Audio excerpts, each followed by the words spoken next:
Olá pessoal, eu sou a Mara Carvalho e este é o nosso canal Dicas de Amor e Luz. Eu aqui meio rouquinha, ontem eu tava ouvindo o vídeo, né? Ouvindo, não vendo o vídeo que eu gravei, que eu sempre vou olhar para ver se eu não falei besteira, né? Tô vendo o quanto a minha voz estava rouca. Esqueci de falar para vocês que no sábado fui chacoalhar o esqueleto depois de tanto tempo. Fazia acho que uns 4 meses que eu não ia dançar. Até porque, né, dançar e acabo cantando junto, por isso que fico rouca. Não tinha nem energia para isso, né? Graças a Deus agora tô melhor. E vamos com essa vozinha meio rouca mesmo e tudo bem, paciência.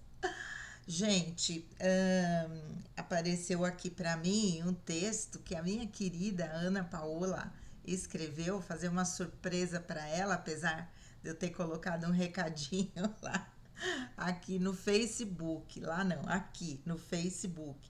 Ela publicou ontem e eu dei o título, né? O ego e a necessidade de estar certo. A gente sempre fala sobre isso aqui nos vídeos. E vamos lá, falar mais um pouquinho agora no texto da Ana Paola. Vamos lá. Um conselho para mim e que talvez sirva para mais alguém. Sempre que você estiver conversando com alguém, verifique se você está sentindo necessidade de defender seu ponto de vista. Verifique a vontade de tornar a sua opinião mais importante do que a opinião do outro. Se essa vontade de estar certo aparecer em você, saiba que é o ego. O ego tem necessidade de estar certo. Para o ego, estar errado é a morte. Para satisfazer sua necessidade de estar certo, o ego se comunica com outros egos através da discussão ou da validação. Na discussão, o ego vê o seu ponto de vista sendo atacado, por isso ele reage e contra-ataca. É interessante perceber os recursos primitivos que ele utiliza, como aumentar o volume da voz, modificar a entonação da voz para torná-la mais dramática, fazer gestos ou posturas ameaçadoras, entre outros apelos emocionais. Já na validação, o ego encontra pessoas com ponto de vista semelhantes aos seus e assim se sente entre amigos. Durante a validação, os egos amigos se inflam através do ataque às pessoas que não conhecem a verdade, ou seja, que têm opiniões contrárias às suas. Mas perceba que esses amigos só são amigos do ego enquanto compartilham opiniões semelhantes. Quando mudam de assunto e as opiniões se tornam conflitantes, a discussão começa novamente. Enquanto a humanidade continuar vivendo no estágio atual, que é o relacionamento entre egos, não haverá comunicação verdadeira. Enquanto houver necessidade de se defender e atacar, não haverá espaço para ouvir o outro, não haverá espaço para a compaixão, que é reconhecer a si mesmo no outro. Quando você descobre sua verdadeira natureza além desse ego frágil e carente, não há mais necessidade de se defender, não há mais necessidade de atacar, não há mais necessidade de estar certo. É claro que você pode expor seu ponto de vista com firmeza, você pode continuar concordando ou discordando normalmente, mas você pode se libertar do vício de estar sempre certo e você pode perder o medo de estar errado. Se você busca a verdade em si mesmo, então deve reconhecer que pode não estar certo todas as vezes. Para a sua verdadeira natureza, estar certo ou errado não faz a menor diferença. Gente, são palavras do Osho, pensei que ela que tinha escrito, mas tudo bem. De qualquer maneira, um texto maravilhoso. Adoro o Osho, adoro. Muitas vezes difícil decifrar o que vai por trás das palavras do Osho, mas adoro justamente porque faz refletir, não é? É isso. e ela termina aqui: vá onde o amor está. O amor não permanece aonde há jogos de poder. A necessidade de querer estar sempre certo ou certa visa a busca de fiéis, assim como nas religiões. Só muda o nicho. Necessidade de controle com outra roupagem. Só o ego em desequilíbrio quer estar ou acha que está no controle de tudo. A humildade e um ego equilibrado consiste em estar aberto, aberta para aprender, desaprender e reaprender, e nisso consiste a mágica da vida. Muito bem, palavras do Osho, acho que o finalzinho foi ela que escreveu, agora eu já não sei. Uma vez eu fiz uma leitura de um texto também, meu Deus, esqueci o nome, era uma seguidora nossa do canal, e eu li o texto todo pensando que ela tinha escrito e depois era um autor desconhecido de qualquer maneira. Eu atribuí a ela a autoria do texto, né? Acho que a gente tem que atribuir a quem é de direito, né? Então, aqui a primeira parte do texto, palavras do Osho. Muito bem. Aqui a gente já tem falado várias vezes sobre isso, né? A necessidade de estar certo ou não. A grande diferença que a gente deve tentar entender é quando existe essa necessidade, quando é o ego falando, a gente tem uma emoção exacerbada, né? Ou pelo gatilho de uma emoção, ou melhor, de uma das feridas emocionais, não é? Rejeição, abandono, traição, humilhação, injustiça.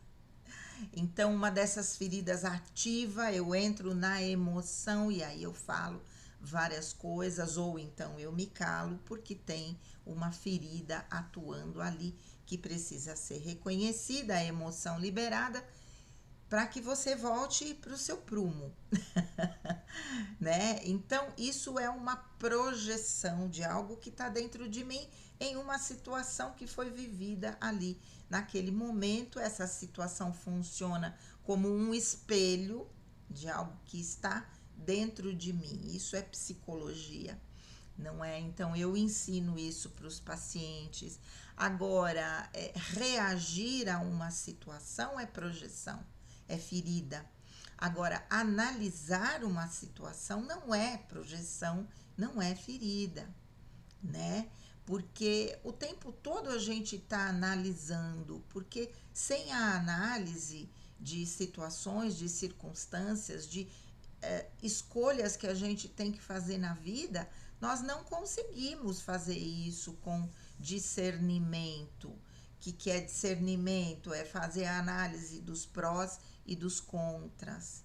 Não é só se deixar levar pela emoção. Pegar aqui a carta do tarô, a justiça, né? Talvez o discernimento seja reconhecido ali pela carta da justiça, às vezes dando um pouco mais de ênfase, sim, ao lado racional do que ao lado emocional, porque o emocional nos impulsiona para essas brigas de ego, não é?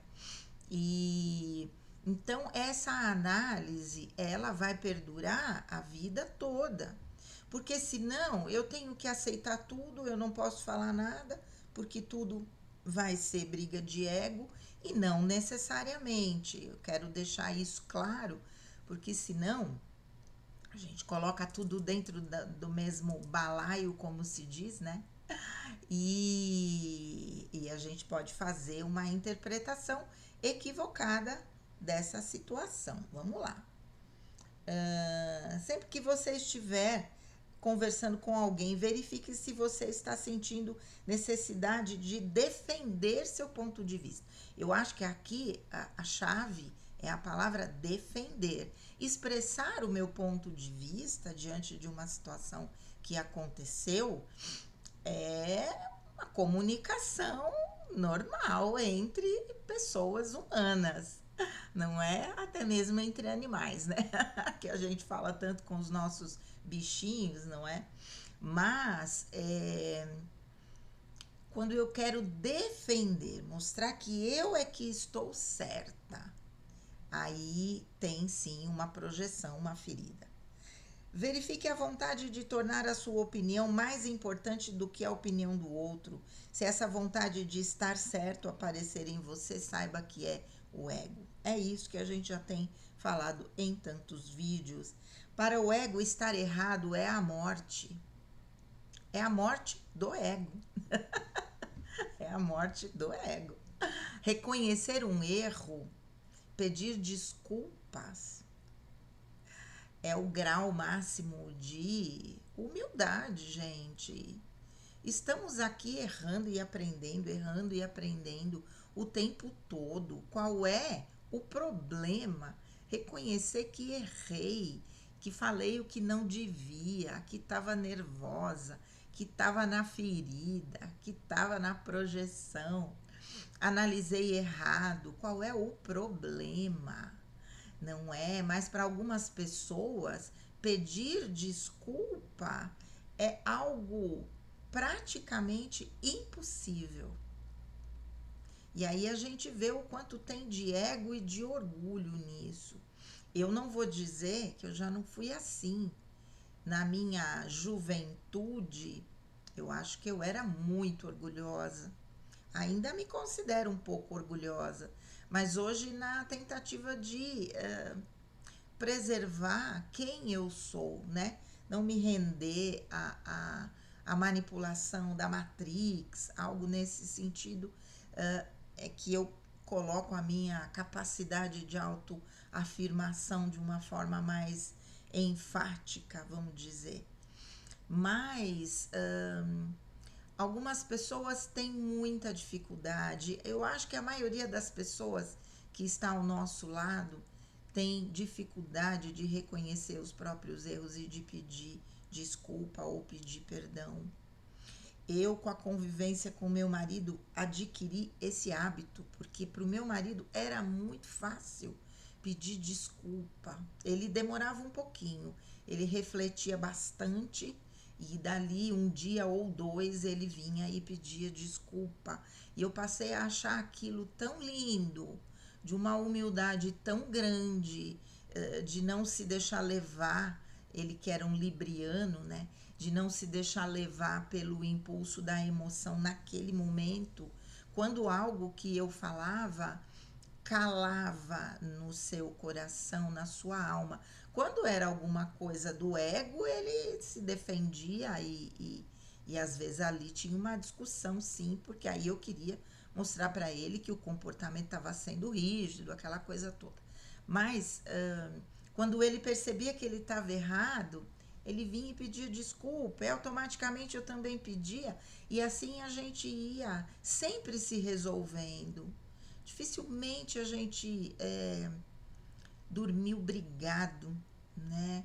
Eu, quando casei com o meu primeiro marido, meu avô que estava casado há 50 anos com a minha avó e 4 meses depois ele faleceu. Mas o meu avô disse: o único conselho que eu vou te dar para você manter um casamento longo, nunca durma de bunda virada um para o outro. Acertem os ponteiros antes de dormir, porque é assim que você vai conservar um casamento feliz. Palavras de alguém que viveu quase 60 anos com a minha avó, porque eles namoraram 7 anos. Minha avó tinha 12 quando começou a namorar com ele, e meu avô tinha 14, vejam só. E tiveram esse casamento, não sem problemas, obviamente, tanto um quanto o outro, que eram do signo de touro. Meu avô do dia 2 de maio e minha avó do dia 17 de maio. Pessoas teimosas, rígidas, né? Orgulhosas, sim, que eu acho que touro é um dos signos mais orgulhosos, justamente porque empaca num determinado lugar e não vai para frente, né? Então, e a minha avó era bastante reativa, até com suspeita de ter algum probleminha psiquiátrico também. Mas um entendia o outro. e com isso permaneceram casados durante todo esse tempo, até que a morte os separou, não é? Então, vamos pedir desculpa, vamos reconhecer quando a gente erra, porque não é demérito nenhum, é demérito para o ego que morre um pouquinho, mas estamos aqui justamente para fazer o ego morrer. Ai, ai. Aqui, né? Na discussão, o ego vê o seu ponto de vista sendo atacado, por isso ele reage e contra-ataca.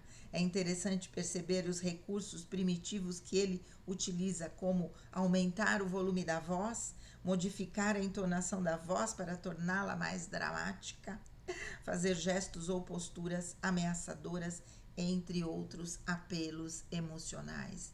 Quem tem certeza da sua opinião, da sua verdade, como eu disse aí já em outro vídeo, as nossas verdades também vão mudando, e o que hoje é verdade para mim, amanhã pode não ser, mas naquele momento, quando aquilo é uma verdade para mim, eu tenho certeza disso, e eu, entendendo que o outro tem o direito de pensar diferente, não vou entrar nessa batalha, não é?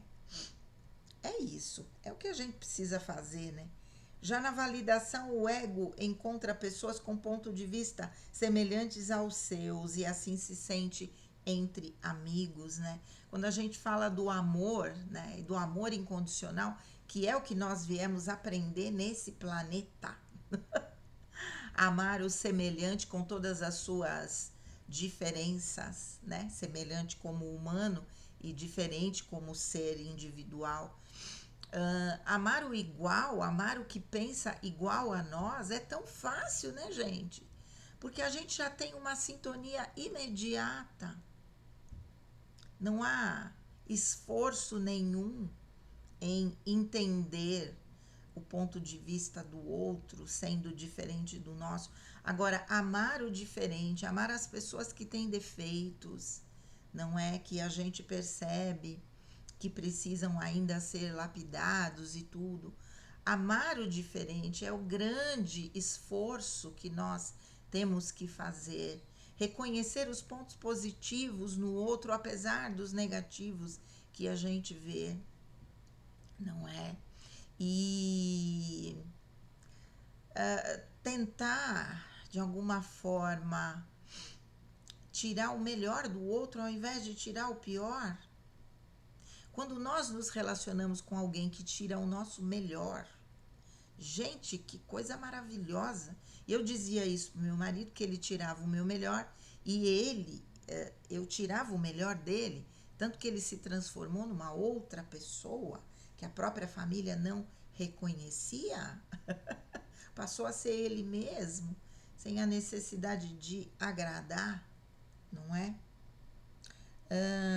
Mas perceba que esses amigos só são amigos do ego enquanto compartilham opiniões semelhantes. Quando mudam de assunto, as opiniões se tornam conflitantes e a discussão começa novamente. Gente, na minha família, talvez eu tenha herdado isso como um hábito aprendido, né? Nem é um hábito que vem na genética, vem no relacionamento. Dificilmente a gente discute algo. Eu não me lembro de ter brigado falando coisas para minha família, minhas irmãs, meus tios, meus avós, assim, minha mãe.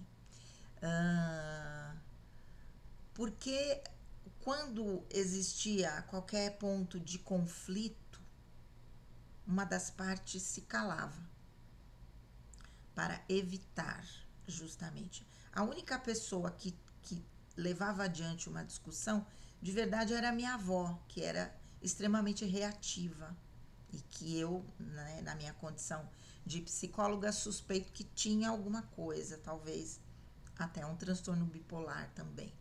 Mas se tornava um pouco agressiva, um pouco perversa nas palavras, cruel nas palavras, né? Mas, por outro lado, tinha uma amorosidade, um carinho tão grande e que suplantava esses momentos em que ela expressava esse lado, né, que não era tão equilibrado. Mas, por outro lado, a minha família tem o hábito de se fechar. Simplesmente eu me recolho, entre aspas, tá? A minha insignificância. Fico com as minhas opiniões e tudo bem, deixo o outro pensar o que quiser. Não é? É um hábito. Por um lado, eu não brigo. Por outro, eu também nem expresso minha opinião e nem me defendo. Gente, às vezes, se alguém falou alguma coisa para mim e que no meu entender não é verdade, eu preciso desfazer essa ideia equivocada. Isso não é querer estar certo, querer defender a ideia, é se defender. Porque às vezes nós formamos uma ideia errada de alguém e a pessoa não corrige, não nos corrige, e nós permanecemos com essa ideia equivocada até o final. Se eu mesmo não posso me defender, eu mesma não posso me defender, olha, o que você está pensando não é bem assim, mas no intuito só de me mostrar como eu sou, não com a coisa do defender a verdade, né? É um pouco diferente, não sei se eu consigo me fazer entender aqui. Eu não tenho força egóica para me defender na vida. E eu vou tendo dificuldade de tomar as minhas decisões e tomar as minhas ações a meu próprio favor. Eu já fui assim muito, ao ponto de ter o ego tão anulado que depois, para me levantar, foi um trabalho desafiador, não é? Então, às vezes há necessidade disso, não é? A gente tem que tentar entender quando é necessário e quando não. Enquanto houver necessidade de se defender e atacar, não haverá espaço para ouvir o outro, não haverá espaço para compaixão, que é reconhecer a si mesmo no outro. Quando eu vejo uma situação que, né, por alguma razão me desagradou e criou em mim uma reação emocional, que pode ter sido gatilho, sim, de uma ferida, e o tempo todo isso está acontecendo na nossa vida. Eu tenho que pensar o que aquela atitude tem a ver comigo, porque também de alguma forma eu atrair aquilo para mim. Quando não tiver mais nenhum ponto de apoio dentro de mim, eu não atrairei mais nenhuma situação daquela espécie, não é? Então, reconhecendo isso, eu consigo, de alguma maneira, trabalhar em mim para, de verdade, aquilo ser dissolvido do meu ego, que provavelmente é lá que ele está. Quando você descobre sua verdadeira natureza além desse ego frágil e carente, não há mais necessidade de se defender, não há mais necessidade de atacar, não há mais necessidade de estar certo. Aqui não há mais necessidade de se defender, não, eu diria defender uma ideia. Se defender, se nós não temos nenhum mecanismo de defesa, nós estamos inertes no jogo da vida, não sabemos jogar esse jogo. Ah lá, é claro que você pode expor seu ponto de vista com firmeza, você pode continuar concordando ou discordando normalmente. O que vai dar a diferença é o tom da emoção. Lembrem-se disso. Mas você pode se libertar do vício de estar sempre certo. E você pode perder o medo de estar errado. Se você busca a verdade em si mesmo, então deve reconhecer que pode não estar certo todas as vezes.